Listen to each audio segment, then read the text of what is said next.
Baiklah, Assalamualaikum warahmatullahi wabarakatuh. Sebelumnya, perkenalkan, nama saya Fatih Abdullah Rekavali, merupakan mahasiswa dari Prodi Statistika Universitas Bengkulu dengan NPM F1 F021035 angkatan tahun 2021. Pada video kali ini, saya akan mempresentasikan hasil dari tugas responsi saya, di mana pada tugas responsi ini diperintahkan untuk membuat website yang responsif.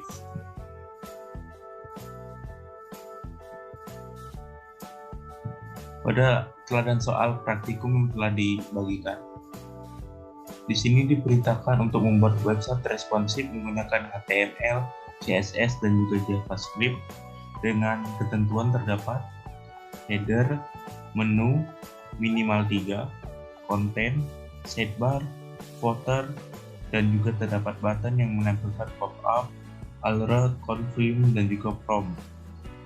Dengan tema bebas, website responsif hanya satu halaman.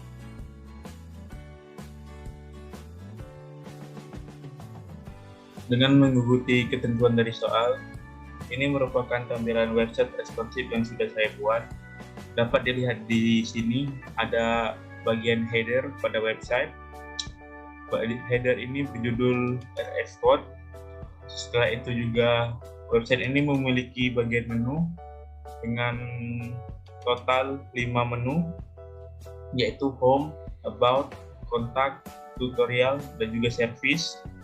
Setelah itu website ini juga memiliki bagian kontennya.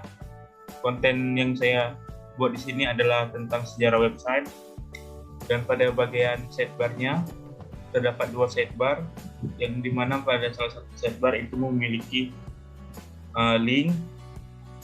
Setelah itu yang terakhir itu adalah bagian footer. Bagian footer ini merupakan bagian nama pembuat dari website tersebut. Apakah website yang saya buat ini merupakan sebuah website yang responsif? Ya, ini merupakan website yang responsif. Untuk melihatnya, kita bisa menggunakan fitur inspect pada browser. Fitur inspect ini berguna untuk melihat apakah website yang Anda buat itu merupakan website yang responsif atau tidak. Website responsif itu sendiri merupakan suatu layout website yang dapat menyesuaikan diri sesuai dengan media yang digunakan saat mengakses website tersebut. Ketika kita menggunakan laptop atau komputer, maka tampilan website itu akan menyesuaikan layar pada komputer tersebut. Begitu juga ketika kita menggunakan tablet dan juga handphone, maka kondisi dari website tersebut akan menyesuaikan dengan kondisi layar media yang kita pakai dalam mengakses website tersebut. Di sini website yang saya akses itu saya buat dengan tampilan layar komputer atau laptop, maka hasilnya akan menjadi seperti ini. Dan apabila kita turunkan 1 pixel, maka dia akan berubah menjadi tampilan layar tablet, karena saya membuat tampilan layar tablet itu pada 1080 pixel, maka dia akan menyesuaikannya dengan kondisi layar tablet. Apabila kita menaikkan 1 pixel saja,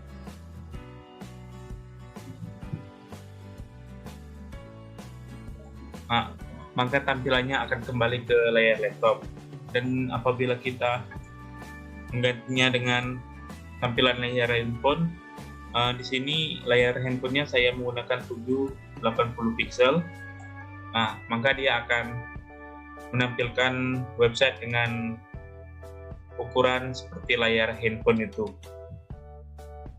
Ini merupakan tampilan website yang dibuka menggunakan layar handphone.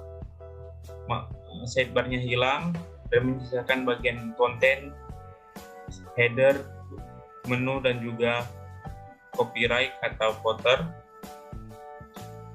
Sedangkan pada pada dimensi tablet atau tab, bagian sidebarnya akan menjadi seperti ini, berada di atas bagian konten dengan tampilan yang sama seperti layar komputer, hanya saja bagian sidebarnya itu berubah dan berada di atas bagian konten.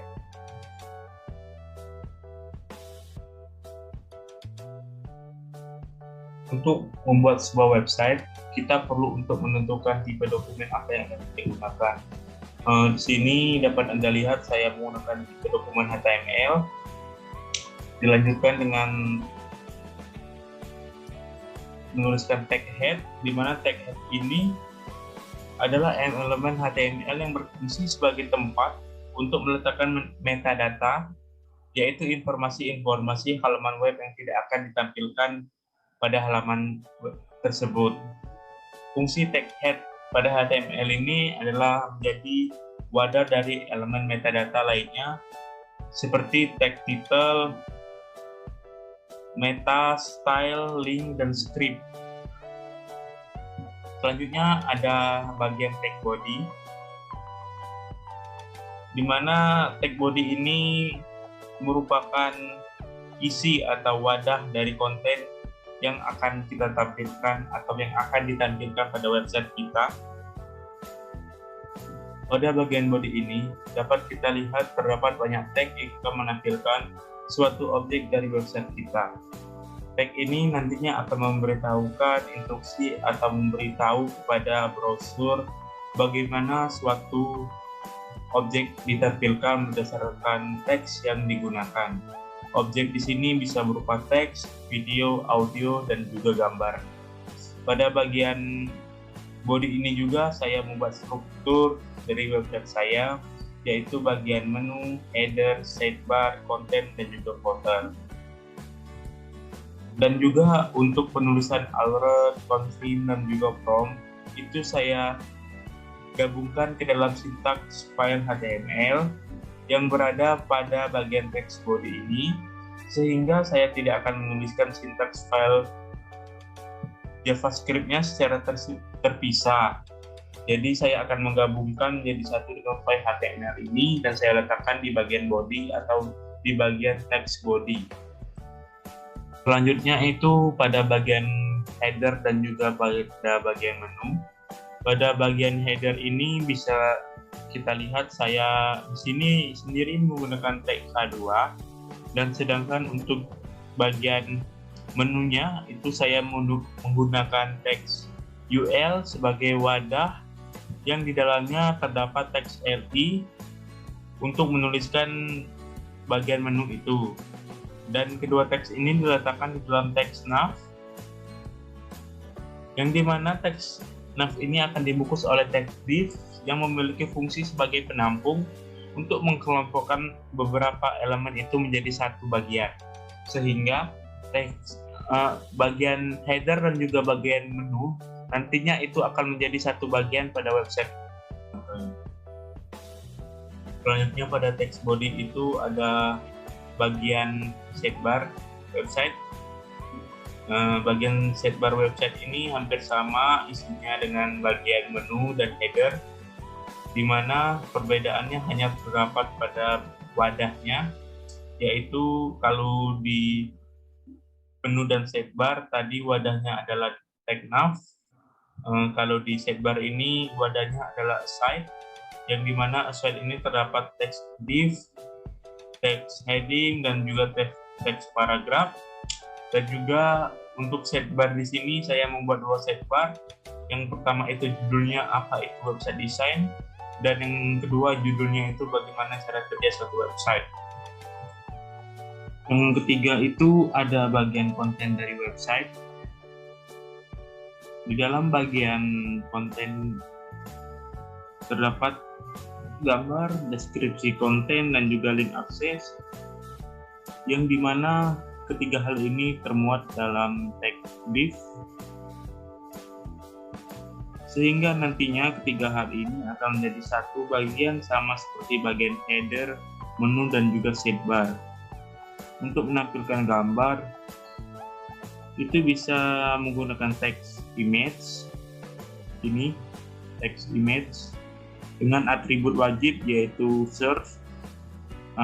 Jika kita tidak mengisi atribut ini dengan link atau alamat dari gambar yang ingin kita tampilkan, maka tag ini atau web kita nanti tidak akan menunjukkan gambar yang ingin kita tampilkan.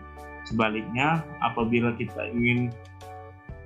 kita mengisi atribut ini dengan alamat atau gambar yang kita inginkan, maka otomatis website akan merespon dan menampilkan objek gambar tersebut. Selanjutnya, untuk link itu bisa menggunakan tag A dengan atribut herb-nya. Ini merupakan atribut untuk menampilkan link. Atribut herb ini untuk menentukan alamat URL tujuan dari link.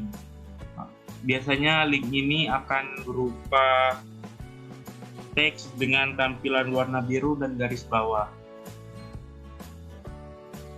Dan yang terakhir itu ada bagian footer, di mana bagian ini merupakan kebalikan dari bagian header website.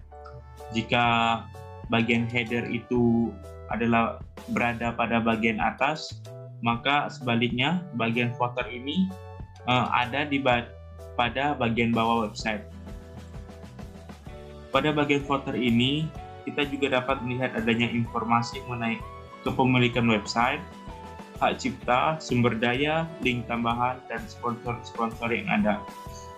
Pada bagian footer website ini, saya menggunakan tag div untuk membuatnya, dan juga di dalam tag div itu ada tag p, di mana untuk menuliskan copyright dan juga nama kepemilikan website. Baiklah, pada bagian file syntax HTML sudah saya jelaskan semua. Di sini saya akan mencoba untuk membuka website yang telah saya buat tanpa menggunakan link CSS. Maka untuk melihat bagaimana bentukan awal website saya apabila tidak menggunakan CSS. Di sini saya menghapus file CSS-nya dan saya save. Maka saya ingin melihat hasilnya bagaimana.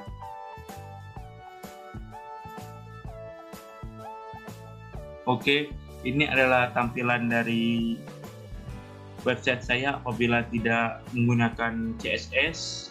Bisa dilihat bagaimana kurang menariknya tampilan website apabila tidak menggunakan CSS. Jadi setelah ini saya akan menjelaskan kegunaan CSS yang terdapat atau yang ada pada website saya.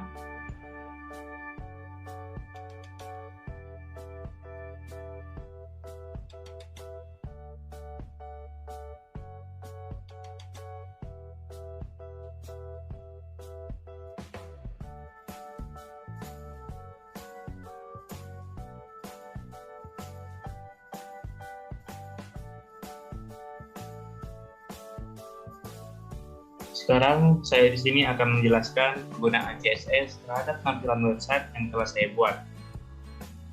CSS itu dipakai untuk mendesain halaman depan atau tampilan pada website. Itu sudah saya jelaskan di awal video tadi.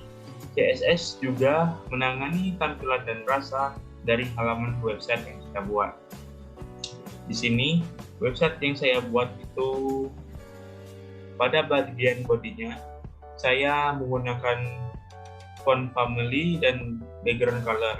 Untuk font family-nya itu saya isi dengan Times New Roman untuk body, dan background color-nya digunakan agar background website saya itu sedikit memiliki warna.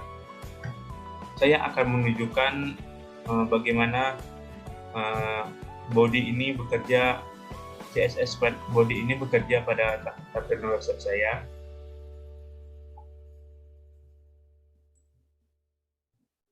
Bisa kita lihat dengan jelas di sini tipe font dan juga background color atau background pada website itu sudah sesuai dengan yang telah saya buat.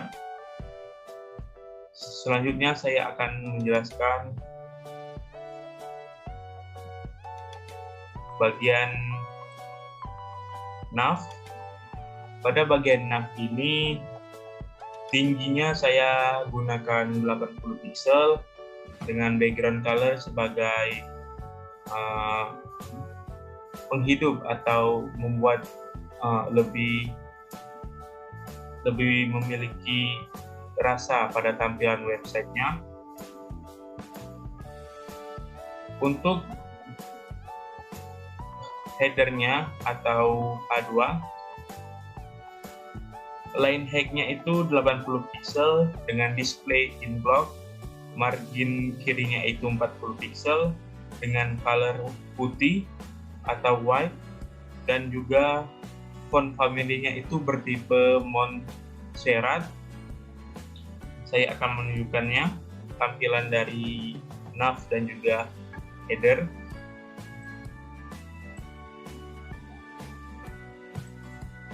Nah, ini merupakan tampilan nav-nya. Headernya sudah sesuai ya, warnanya putih dengan font Montserrat tadi. Selanjutnya pada bagian menu saya membuatnya yaitu dengan text decoration itu none, font family-nya itu bertipe Ubuntu dengan font weight-nya itu lighter atau lebih ringan, dan color-nya itu berwarna putih. Kita akan melihatnya apakah sudah sesuai. Ya, baiklah.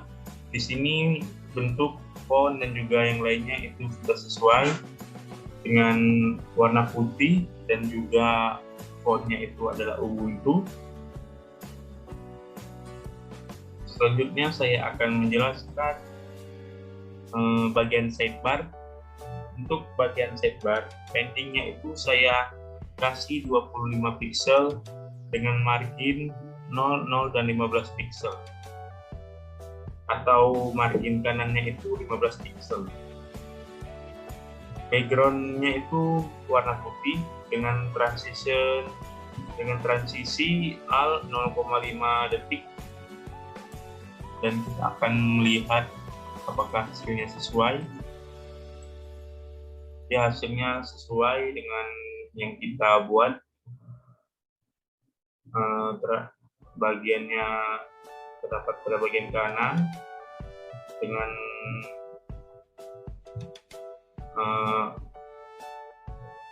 backgroundnya itu warna putih. Selanjutnya saya akan menjelaskan bagian konten yang ada pada website saya. Pada bagian konten ini kita memiliki lebarnya itu 50 pixel dengan paddingnya itu 25 pixel dan marginnya di sini 0. Backgroundnya itu berwarna putih. Sedangkan untuk konten image-nya itu kita menggunakan lebarnya 50 pixel, tingginya 30 pixel, floatnya berada di tengah. Untuk gambarnya nanti akan berada di tengah-tengah, dan juga margin kirinya itu 10 pixel. Kita akan lihat. Oke, sudah sesuai. Gambarnya berada di tengah dengan margin 10 pixel dari sebelah kanan. Untuk margin di sebelah kanan ada 15 pixel. Selanjutnya itu ada bagian footer, di mana bagian footer ini clear-nya terdapat di atau bawah, border dengan 2 pixel dengan warna yang solid. colornya itu putih, background colornya itu menyesuaikan, paddingnya 15 pixel dan marginnya 0. Di sini kita akan melihatnya apakah sudah sesuai. Ya, ini sudah sesuai karena footernya itu berada di bawah konten atau di bawah bagian bawah website. Baiklah, saya akan menjelaskan bagaimana website itu bisa memiliki tampilan yang responsif. Website itu bisa memiliki tampilan yang responsif itu dikarenakan kita menggunakan Add Media Screen and Next Wide 1080 pixel dan juga Add Media Screen and Next Wide 780 pixel. Untuk yang 1080 pixel ini digunakan ketika kita membuka website itu terhadap media yang atau menggunakan media berupa tablet. Sedangkan untuk media screen dengan next wide-nya 780 pixel itu kita membuka website dengan media handphone. Selanjutnya di dalam media screen ini itu sudah termasuk bagian-bagian dari mulai menu, header, background color,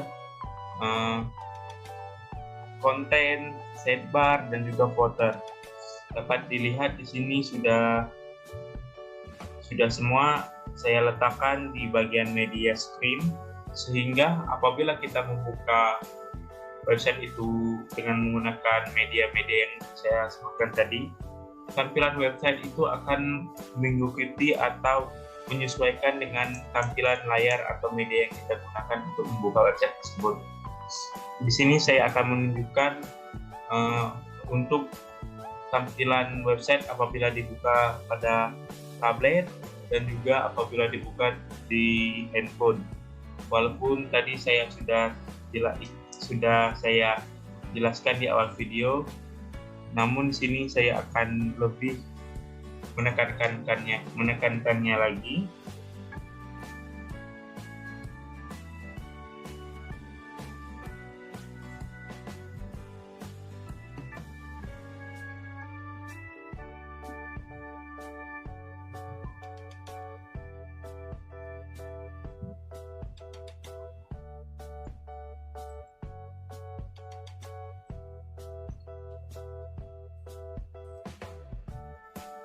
Nah, untuk melihatnya kita akan menggunakan fitur spek yang saya jelaskan tadi. Selanjutnya kita akan mengetikkan apabila dia dibuka pada tampilan dengan websitenya dibuka dengan tampilan pada media tablet itu 80 pixel kita ketikkan, maka tampilannya akan seperti ini. Di sini bisa dilihat bagian header dan juga bagian menunya tetap seperti pada tampilan layar komputer ataupun laptop. Yang berbeda itu ada pada bagian konten dan juga bagian sidebar-nya. Di mana bagian sidebar itu dia dari kanan langsung pindah ke tengah. Dan bagian sidebar ini berada di atas bagian konten, yang mana pada awalnya di media yang menggunakan laptop atau komputer tadi, sidebar dan bagian konten ini bersebelahan, atau bagian konten itu di kiri dan bagian sidebarnya di kanan. Tapi di media tablet ini, di dimension tablet ini, sidebar dan juga bagian konten itu menumpuk sejajar, dan juga untuk bagian footernya itu tetap dapat dilihat sini, footer tetap di bawah dan tidak berubah. Dan apabila kita naikkan 1 pixel saja itu sudah merubahnya kembali ke tampilan layar laptop ataupun komputer. Karena kita hanya maksimal untuk tablet itu 1080. Kalau kita membuatnya itu, semisalnya kita membuatnya adalah 2000 pixel, maka apabila kita ketikkan 2001, maka dia akan pindah ke layar dengan media laptop ataupun komputer. Selanjutnya untuk media HP, kita ketikkan 780 pixel, nah maka dia akan merubah tampilan websitenya menyesuaikan dengan media HP tadi. Di media HP ini dapat dilihat untuk bagian menunya itu berubah, dan bagian headernya juga tidak berubah. Maksudnya bagian headernya tidak berubah, tapi bagian menunya berubah. Bagian menunya kenapa berubah? Karena untuk layar HP itu kita tahu layar HP tidak terlalu luas, maka dari itu bagian menu ini saya buat dia tersimpan di dalam blok ini. Apabila kita menekan blok ini, maka akan keluar bagian menunya, tampilan menu persis sama seperti bagian tampilan menunya itu seperti pada bagian tablet dan laptop apabila kita membuka websitenya di kedua media tersebut. Terdapat 5 menu, 1, 2, 3, 4, 5, home, about, kontak, dan kontak, tutorial, dan service. Terus bagian sidebar-nya di sini hilang, hanya menyisakan bagian konten dan juga bagian footer saja. Nah, itulah kenapa penggunaan media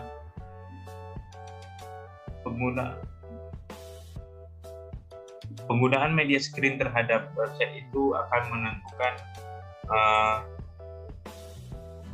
tampilan website yang kita buat.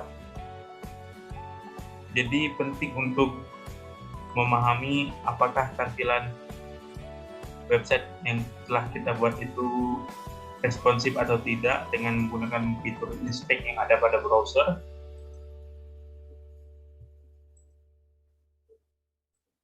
Dan oh ya, sebelumnya saya akan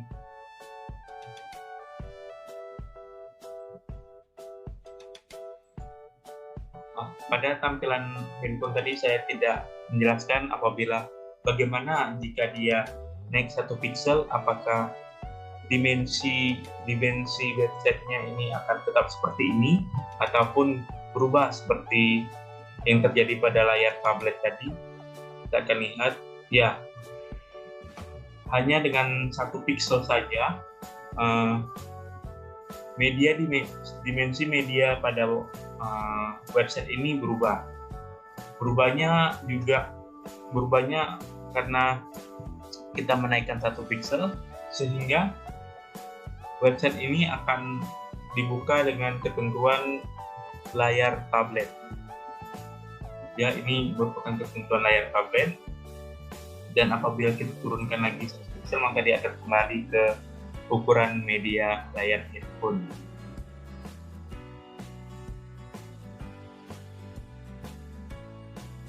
Pada teladan soal praktikum tadi, kita diminta untuk menampilkan perintah alert, confirm, dan juga from pada website. Seperti yang telah saya jelaskan pada awal video, saya tidak akan membuat file JavaScript-nya, melainkan saya akan menyisipkan ketiga perintah tersebut dengan bantuan dari text script yang saya letakkan di dalam text body. Yang pertama itu saya akan menjelaskan text alert, di mana text alert ini merupakan teks perintah yang biasanya digunakan untuk menampilkan sebuah pesan, peringatan, ataupun informasi. Untuk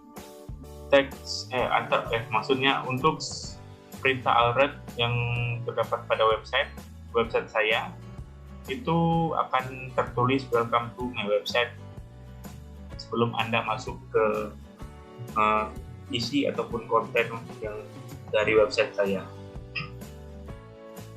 Selanjutnya itu ada perintah confirm. Untuk perintah confirm ini digunakan ketika kita melakukan suatu tindakan tertentu. Misalnya saat kita menghapus sesuatu, mengakses ataupun mendownload, itu ada baiknya kita menampilkan dialog confirm, karena tindakan yang kita lakukan itu cukup berbahaya.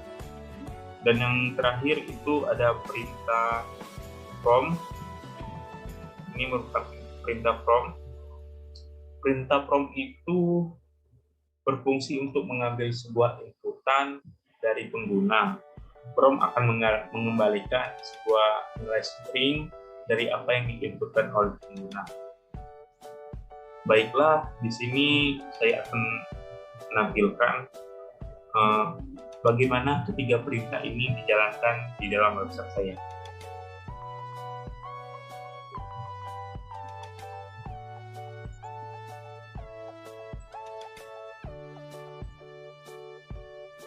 Nah, ini merupakan tampilan dari perintah alert tadi. Selanjutnya, nah ini adalah tampilan dari perintah from, di mana di sini kita diminta untuk menginputkan nama. Kita inputkan namanya misalnya bro, maka yang akan keluar itu adalah hello bro. Sebaliknya, apabila kita tidak menginputkan nama, maka akan keluar no name provided atau nama tidak tersedia.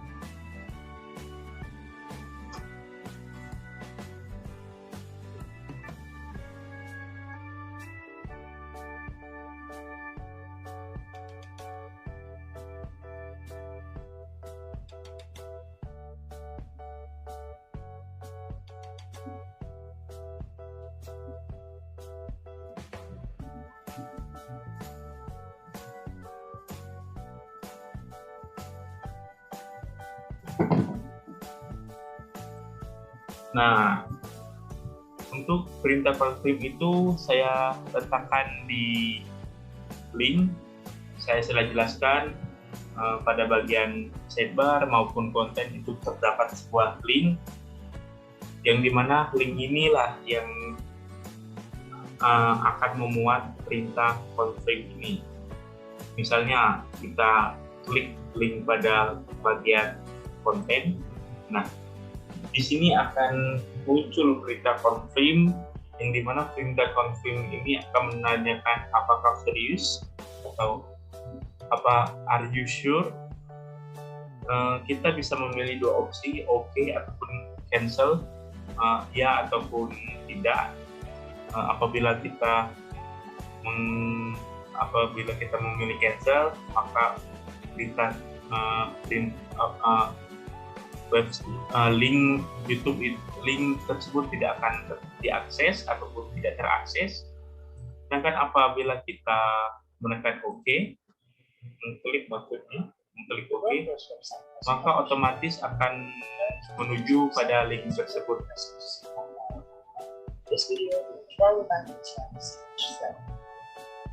Ya, kembali lagi ke alert dan juga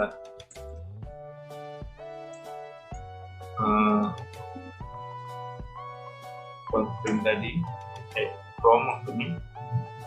Nah, untuk yang link kedua itu juga sama ya, are you sure, tekan OK, maka akan menuju ke link.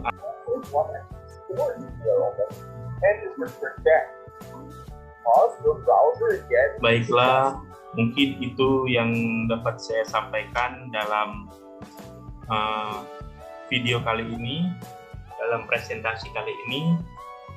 Mungkin kurang jelas untuk apa yang saya sampaikan, dan juga saya harap kakak-kakak atau asisten praktikum dapat mengerti apa yang saya sampaikan. Kesimpulan yang saya simpulkan terhadap tugas responsif ini yaitu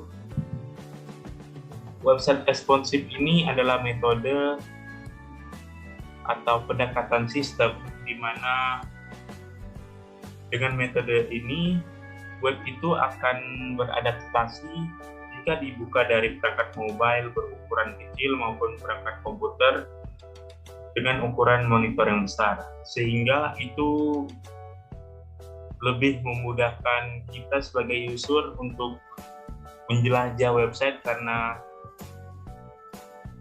website responsif ini itu bisa menyesuaikan diri dengan media ataupun layar dari handphone ataupun tablet serta komputer saat kita mengakses website ini. Sekian dari saya ucapkan terima kasih.